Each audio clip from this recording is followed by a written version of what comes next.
Scott Braden, Executive Director of the Southern Utah Wilderness Alliance. Thanks so much for joining us. We'll get right into it. Tell us, how did you get into the conservation world and what brought you to SUWA? I started my career in outdoor education with Colorado Outward Bound School. And, I started as a summer job packing food and gear for these outdoor experiential education courses. And over time, I began interning and instructing and leading these trips on public lands in some of the great river canyons and wilderness areas of the West, primarily in southern Utah on the Colorado Plateau.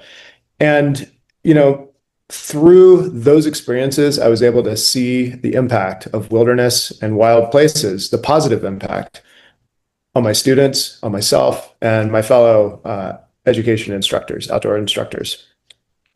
At the same time, as I was learning about what I thought was the world's greatest classrooms, I began to observe threats to these wild spaces, whether that be new oil and gas wells out, a step further than they were the last time on the way to,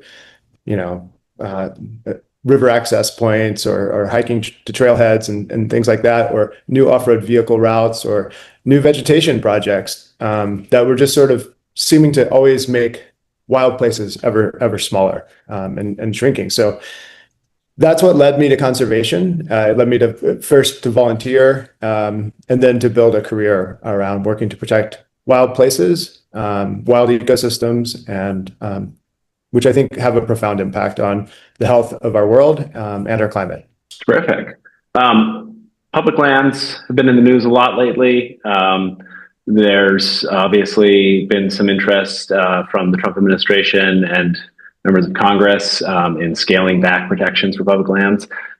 What do you think is the biggest challenge that the public land movement faces today?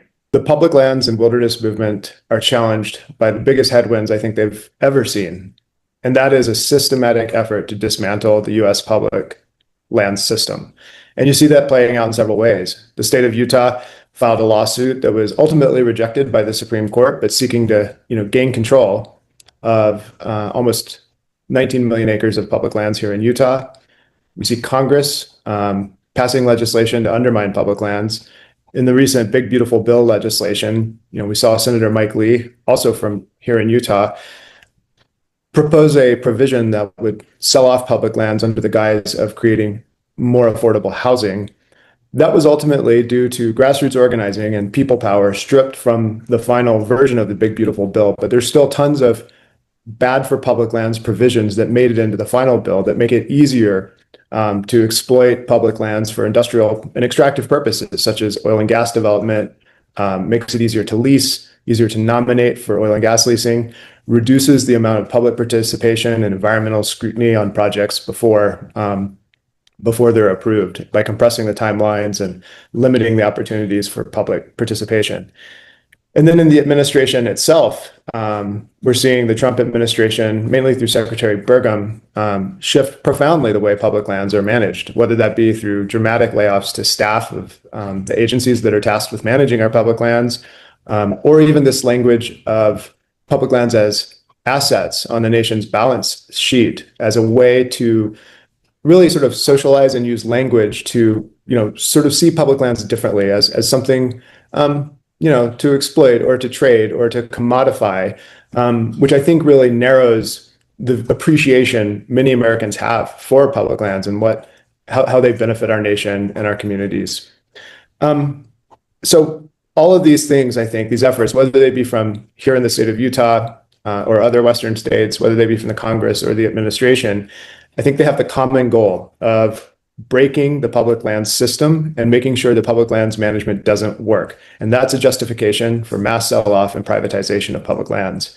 And so SUWA is leading in Utah to combat this effort. And we're working with our partners across the nation to do that. And I think we felt like it was an important win to see that not included in the public land sell-off, not included in the final version of the Big Beautiful Bill. But I think we have to be in this for the long haul. I think that it's a many-pronged effort sustained over time to dismantle our system of public lands, and we must win. If we care about climate, if we care about wilderness, and if we care about wildlife and all the many things that public lands provide for, then this is existential, and it's a battle that we must win.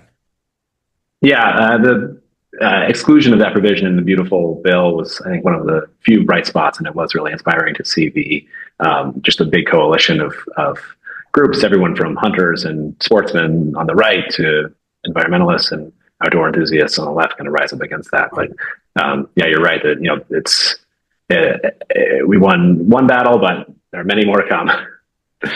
Yeah, and I mean, I think that that's really important because it really galvanized people against this notion of Yeah. selling off and privatizing public lands, and it allowed us as an environmental community, as people who care about conservation, to build a much larger coalition. With people that sometimes we may disagree with about specifically how to manage public lands or what's wilderness, what's not. But we all are united on this larger picture that we should have public lands, that we ought to Yes. have public lands, and that this is a really important concept to the country and deeply important to people. Especially in the West. Yeah. Switching gears a little bit, tell us what's the biggest risk you've ever taken?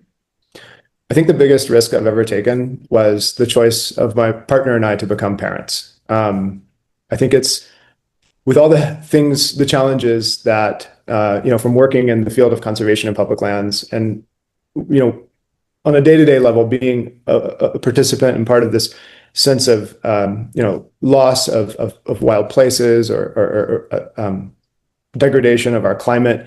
I think that having children and the choice to become a parent is a defiant act of hope and optimism. And so it's been a huge risk, I think, but it's also one that has an enormous reward. And if we want to build a better future, raising kiddos that are going to help contribute to that better future and help build that better future, it's an essential part of that. Yeah, I've got two little kids myself, and I couldn't agree more. I have two daughters, 6-year-old, great. 3-year-old. Oh, terrific. Mine are 1.5 and 4. Yeah, it's a profound act of hope and optimism. What's something about you that might surprise people? I was born in Georgia in the South, and I grew up in a place with very few public lands. And so my connection to public lands and wild spaces was entirely discovered on my own through the course of my life. And, I didn't have a childhood connection to public lands or wilderness. Mm-hmm. Great. Well, Scott, Braden, thank you so much for joining us. This has been great. My pleasure. Thanks, Dan.